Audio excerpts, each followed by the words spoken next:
ముందుగా రవి గారికి నా తరపు నుంచి శుభాకాంక్షలు తెలియజేస్తున్నాను. ఎంతో అనుభవం ఉన్న వాళ్ళ కాన్సెప్ట్, మంచి కాన్సెప్ట్ తీసుకున్నారు.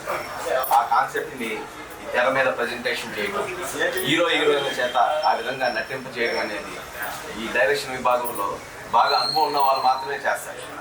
అలాంటిది ఈయన ఎటువంటి అనుభవం లేకుండా ఈయన గురించి చెప్పాలంటే డిజిటల్ రంగం, డిజిటల్ వైజ్గా మెగా అభిమానిగా, ప్లస్ చిరంజీవి గారి పేరు మీద ఏ కార్యక్రమం తలపెట్టినా ప్రపంచవ్యాప్తంగా ఈయన ఐఆర్సీ అనే ఒక డిజిటల్ ఇది మా ఫ్యాన్స్ తరపు నుంచి బాగా పనిచేస్తున్న వ్యక్తి సోషల్ నెట్వర్క్.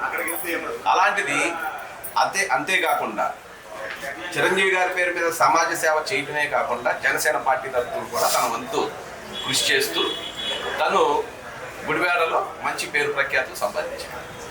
మేమందరం ఆశ్చర్యపోయాం, ఇదేంటిది డైరెక్షన్ విభాగం ఏంటి, అసలు ఇతనికి దీనికి ఇతను చేస్తున్న వృత్తికి దీనికి చాలా డిఫరెంట్ కదా అని అనుకున్నాం.